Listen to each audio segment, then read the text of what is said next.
Ayo.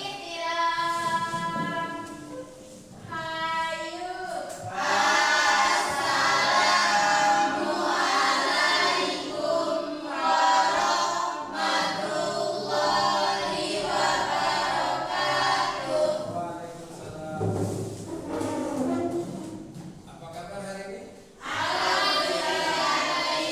Selamat pagi. Ini pagi apa siang? Pagi menjelang siang. Tapi walaupun siang, semangat kita harus tetap pagi.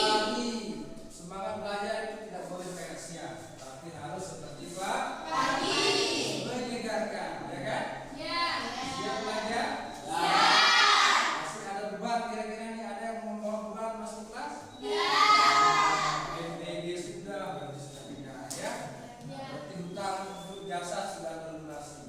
Jangan ada hutang pemikiran lain ya.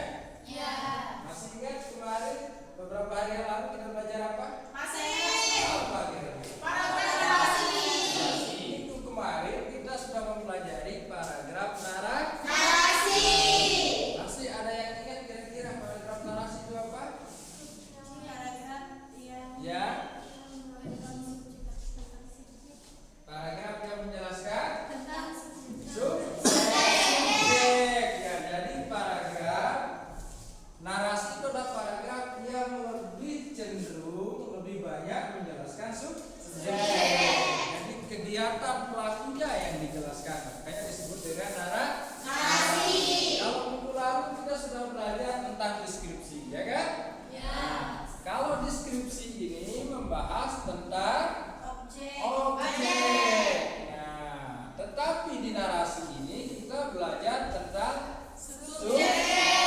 Jadi perbedaannya sangat menonjol, sangat jelas. Nah, subjek itu adalah yang melakukan, objek itu adalah yang dilakukan. Atau sasaran. Seperti contoh, Pak Guru memukul ayam. Nah, mana subjeknya?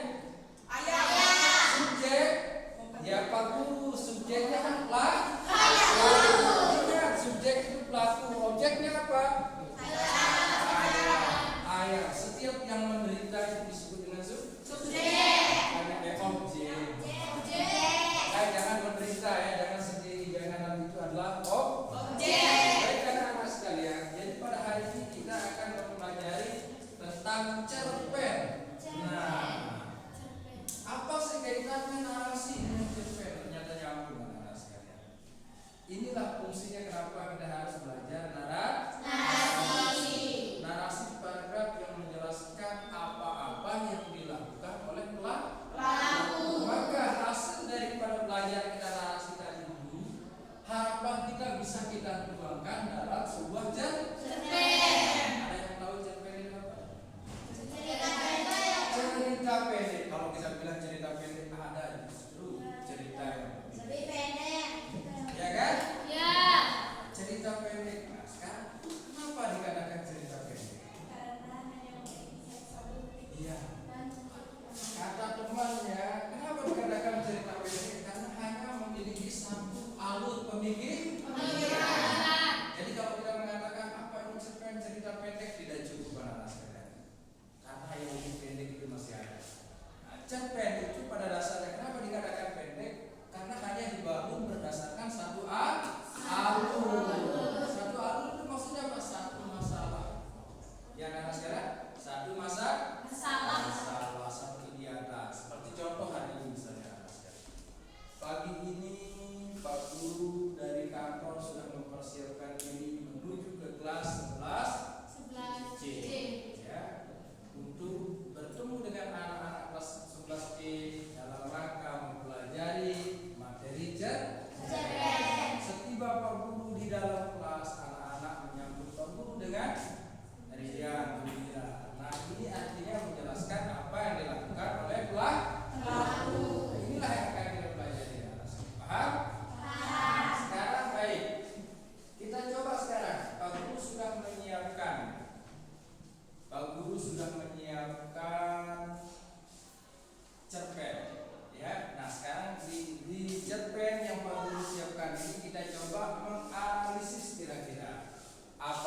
apa sih isinya ya. Kita coba mencari tahu prinsip yang ada pada cerpen yang sudah dipegang.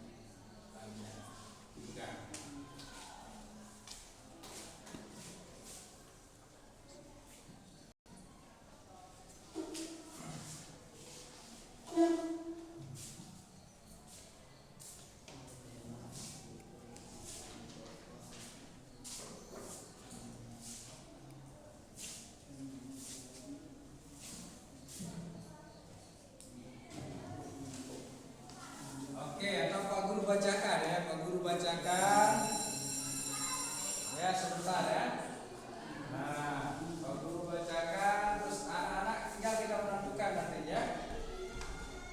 Hari itu adalah hari pelaksanaan ujian bahasa Indonesia. Semua siswa kelas 10C sudah duduk rapi di tempat masing-masing, menunggu soal dibagikan. Hanya Rina yang tampak gelisah, wajahnya pucat. Ternyata dia lupa membawa pulpen. Ia membongkar tas berkali-kali, namun hasilnya tetap dingin. Air matanya hampir menetes karena aku tidak bisa mengerjakan apa-apa. Oke, sudah ya, saya? Ya, oke. Kalau sudah dibaca, sudah di kita analisis isinya, coba sekarang. Kira-kira ada yang bertanya tentang isi apa yang terkandung di dalam cerpen? Ada yang mau menanyakan?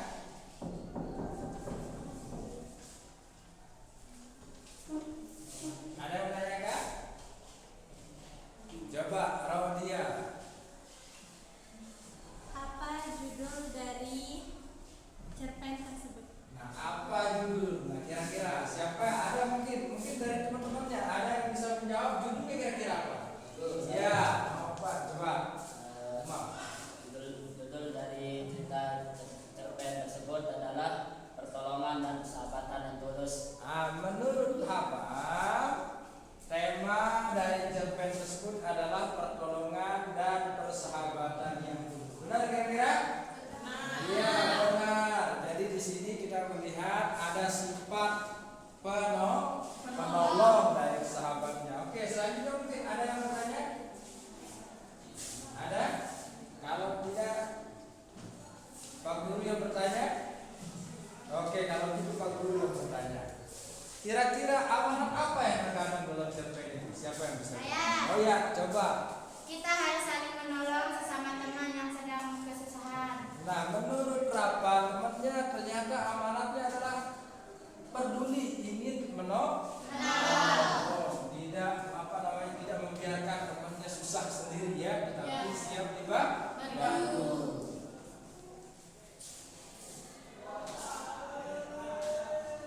Coba pertanyaan yang kedua, coba Pak Guru ingin tanyakan coba yang kedua. Kira-kira alur yang terdapat dalam cerpen itu apa? Ada yang bisa memberikan jawaban? Alurnya ya, silakan. Alur pengenalan masalah, Rina lupa pulpen, penyelesaian, kita meminjam pulpen. Ya, alurnya adalah kata temannya tadi pengenalan masalah. Ya, masalah pulpen tadi ya. Nah, benar apa tidak? Benar. Jadi dari cerpen ini, jadi anak-anak sekalian, cara kita memahami sebuah teks itu berbeda dengan cara memahami video. Kalau kita mau benar-benar paham dengan teks itu harus konsen semuanya. Tidak hanya mata yang konsen ya, tapi telinga juga harus konsen biar kita tidak hanya sedang baca, tapi juga mendengarkan. Jadi ingat, rumus 5W 1H itu jangan dilupakan. Kalau kita ingin menguji pemahaman kita tentang sebuah cerpen, sebuah bacaan apapun, pakai konsep 5W 1H. Jadi sekali lagi anak sekalian, seperti apa yang disampaikan sama teman-temannya tadi, cerpen itu adalah cerita pendek yang hanya dibangun berdasarkan satu alur. Seperti contoh anak-anak sekalian, sekarang nih, hari ini kita akan belajar bahasa Indonesia. Jika Pak Guru mengarang, membuat karangan hanya kita belajar bahasa Indonesia ini saja tanpa melibatkan pelajaran yang kedua,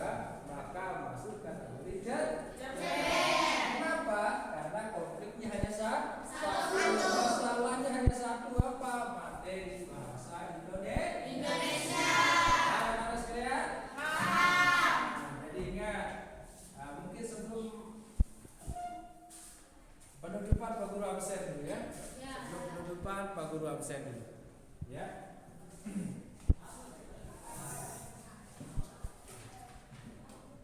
Raudia. Hadir.